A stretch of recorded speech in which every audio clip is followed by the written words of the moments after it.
clearly now. Hey, it was clearly his decision, bro. They robbed him. I don't understand where they. Oh, time out. I'm gonna tell you guys something that I seen happening during the fight that I thought was the reason why they had to draw. Lee, the 5,000 loyal fans that you said coming into this discussion. Andrew. They were cheering, bro. They were cheering on misses. They were cheering on hits. Victor Ortiz had 5,000 strong fans behind him. Or family members. And people, I'm telling you right now, that will change a judge's way he looks at a fight sometimes. People underestimate that. I've been there live. Yeah, you know what else will change a fight like that? No, don't start, because we've seen it too many times. No, I don't believe it. I don't believe it. Dude, this isn't a draw fight. I read everything on this. This isn't a draw. But Lee, a lot of these people weren't there watching it live, right? The media's in Mandalay Bay. I'm at home.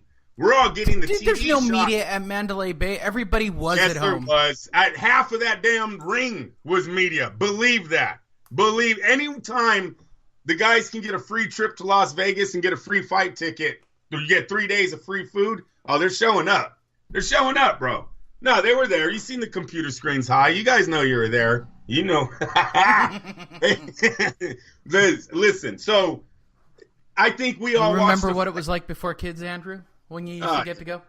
Oh, yes. Yes, sir. But there might be a comeback. I told you there might be a comeback. No, there Who isn't. knows? Andrew, there isn't. You stop it.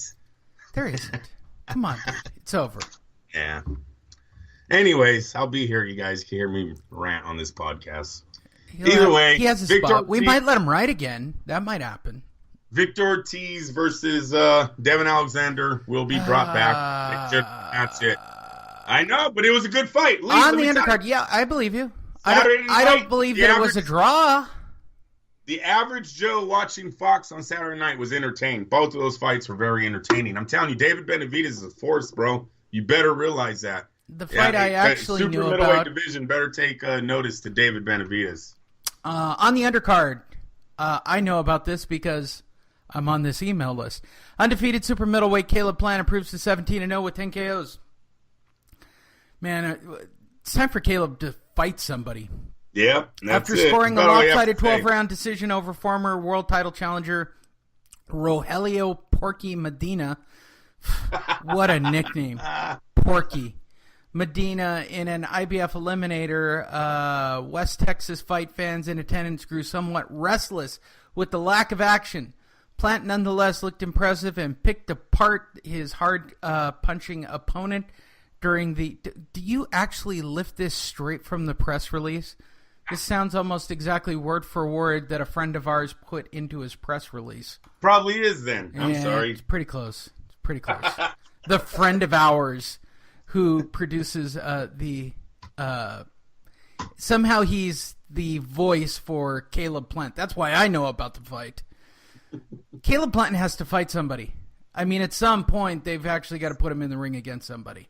17-0-10, Lee. So he's getting there. He really is. I like the kid. He's got decent skills. He reminds me of Floyd Pretty Boy Mayweather. Not the money May. This kid, shoulder rolls, uses his distance, his feet work to move around the ring. He's got a lot of similarities to Floyd, the younger Floyd. But he's not him. He gets tired. He gets hit. He got nicked up. Like, dude, you're fighting Porky. You're fighting Porky. That should have been a shutout all the way around. Yeah. So you know, yeah, he's decent, but it's time to step up his competition and actually see what he'll do in the higher rankings. You can't fight him down here, Gary Russell Jr. style, his whole career, or maybe you can, Deontay. And also on Saturday afternoon, the World Cruiserweight Champion Super Eliminator, right? The World Boxing Super Series finale. Yeah, right. Yeah, something. Yeah. Whatever. Yeah, it was kind of a letdown. What the hell happened, Lee? Yeah, I don't know. I don't know what to say. They lied to us about this Eubank Jr. kid, I'll tell you that. Holy smokes. Lee, he was worse than Chavez Jr. I'm dead serious. Yeah, this just came to like it's the semifinal match, right? Manchester. Yes, so it is.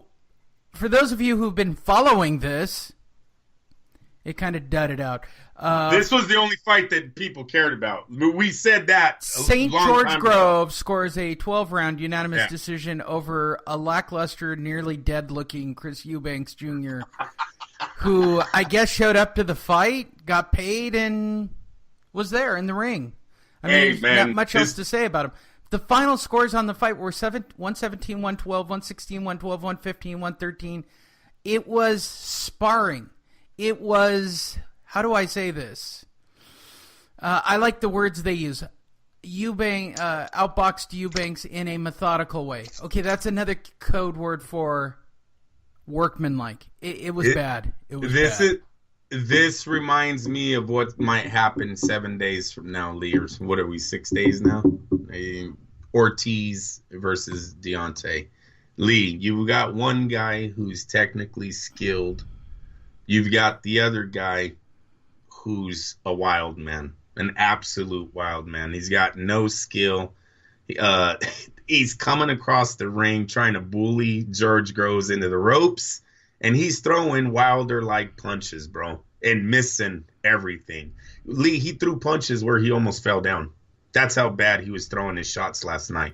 Got ripped apart by Prince Naseed. Matter of fact, Lee does some reading. I'm going to do some reading with you guys right now. This was actually Prince Naseed's.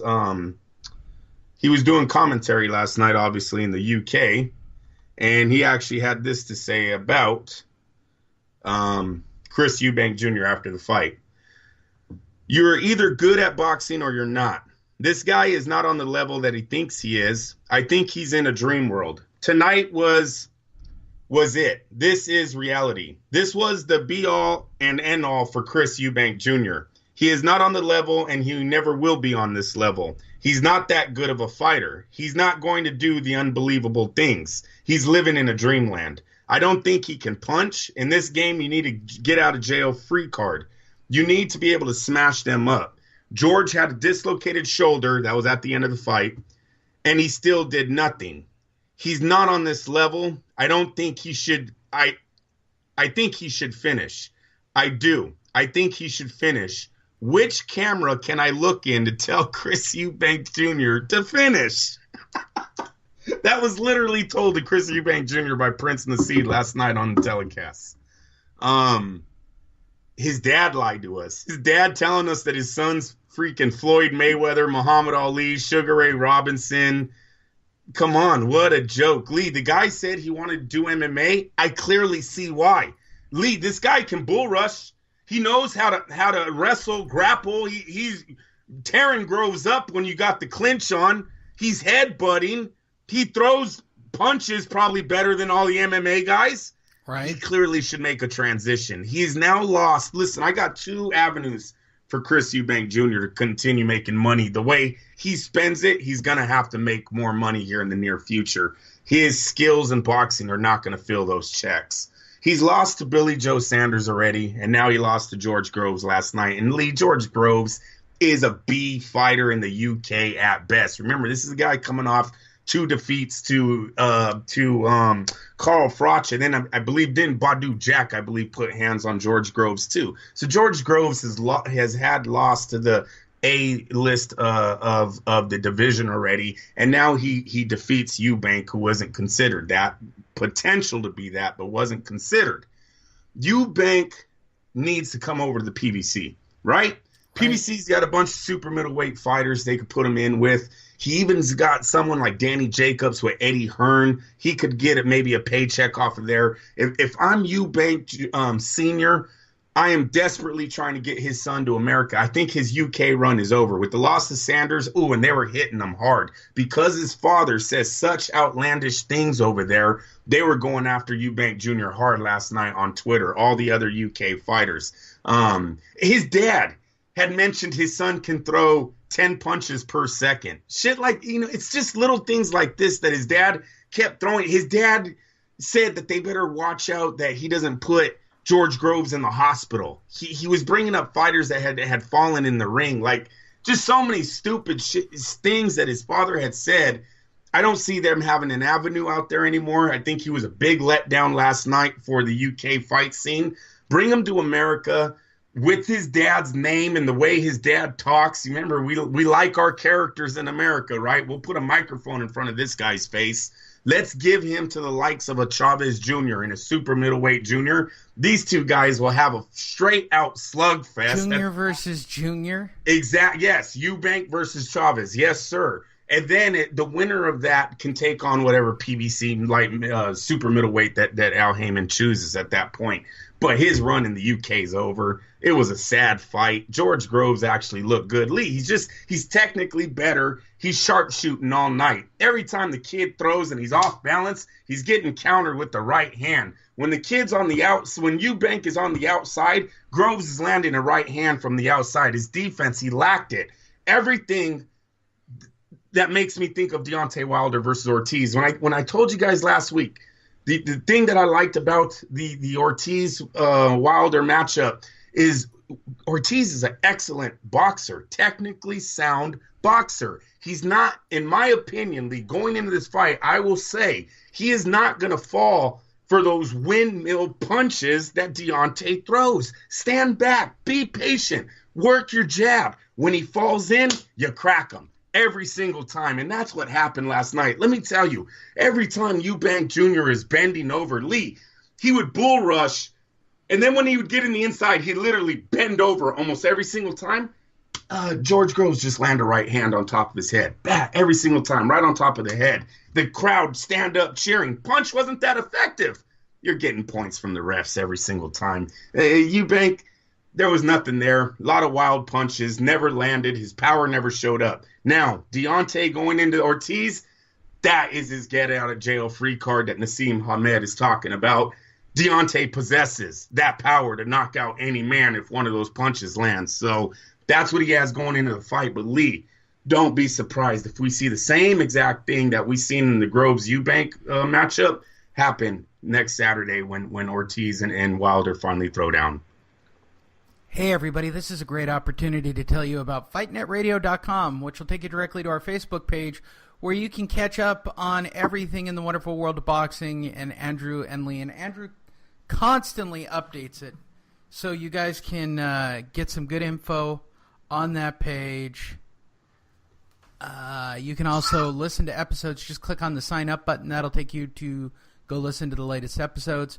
Hopefully you're all dialed in on where you can listen to us. And don't forget, LasVegasDiscount.net for your next trip to Vegas. Which brings us to News of the Week. We're getting there, people. We're 60% of the way there.